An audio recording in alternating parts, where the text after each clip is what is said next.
ને કાયદાકીય પત્ર લખ્યો છે। કાયદો એવું કહે છે ખાલી મેયરને ગાડી આપવાની, અને કાયદામાં કોઈ જગ્યાએ એવું નથી લખ્યું કે 10% હોય તો જ આપવાનું। કારણ કે અહીંયા તો એમના 2 ચૂંટાઈને આવતા હતા તો પણ વિરોધ પક્ષનું પદ આપતા હતા।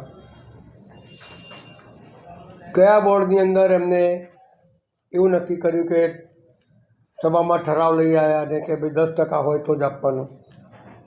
સભાનો ઠરાવ એ કાયદો નથી, સગવડિયું રાજકારણ છે। અને સગવડિયું રાજકારણ તમે રમતા હોય તો મેયર સિવાય તમે ડેપ્યુટી મેયર કે સ્ટેન્ડિંગ કમિટીના ચેરમેનને આપો। તમે પોતે પદ ઊભા કરી અને ગાડી કોર્પોરેશનના ભાર ઉપર મૂકી દો। વિરોધ પક્ષ તો કાયદેસર મળે એને નહીં આપી, પણ પેલા 2 નવા પદ ઊભા કર્યા। એક બાજુ તમારા માન્ય સન્માન્ય પ્રધાનમંત્રી એવું કહે છે કે કરકસર કરીને ગાડી નહીં વાપરવાની, અને તમે ગાડી આપી રહ્યા છો।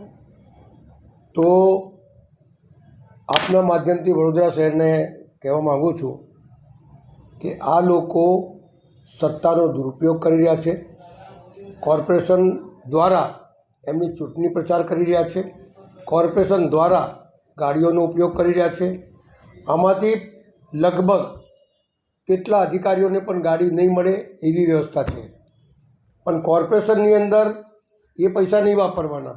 આખા વડોદરા શહેરમાં ચારે બાજુ પાણીની બૂમો પડી રહી છે, ગંદુ પાણી આવે છે, ઓછું પાણી આવે છે, પાણી નથી મળતું, બધું ત્યાંની વાતાવરણ પેદા, નવા તાયફાઓ લઈને આવવાનું, આ ઉદ્ઘાટન પેલું ઉદ્ઘાટન, ઉદ્ઘાટનમાં બી કોઈ જોગવાઈ નથી। ઉદ્ઘાટન બી કોર્પોરેશન નક્કી કરે એનું ઉદ્ઘાટન થાય। આ તેમનો કોર્પોરેટર બી કરી આવે, ધારાસભ્ય બી કરી આવે, આ કરી આવે। શું તમારા પૈસાથી તમે કરો છો ભાઈ? લોકોના પૈસાથી લોકોને લીધે વાપરવાના છે, નહીં કે તમારી પાર્ટી માટે વાપરવાના છે। આ જે કરી રહ્યા છે એને સખત શબ્દોમાં હું વખોડું છું। અને ખરેખર કાયદાથી ચાલતું હોય અને તમે એવું માનતા હોય કે અમારું પારદર્શક વહીવટ છે તો પારદર્શક વહીવટ લોકોની સામે બતાડો। ખોટા અત્યારે જો આ વૃક્ષો રોપી રહ્યા છે એનું ખર્ચો શું આવશે શું નહીં એનો કોઈ અંદાજ મૂક્યો છે? એટલે જેને મન ફાવે એવું થઈ રહ્યા છે, પણ વડોદરા શહેરની હાલત બગડી રહી છે। એટલે મારે ના છૂટકે કહેવું પડે છે કે કરકસરની વાત કરતા હોય તો કરકસર લોકોને બતાડો કે મેં આ કરકસર કર્યું છે ને એ પૈસાથી બીજું કામ કરો શહેરના, એ તમારા નગરજનોના હિતમાં, એવું મારું સ્પષ્ટ માનવું છે।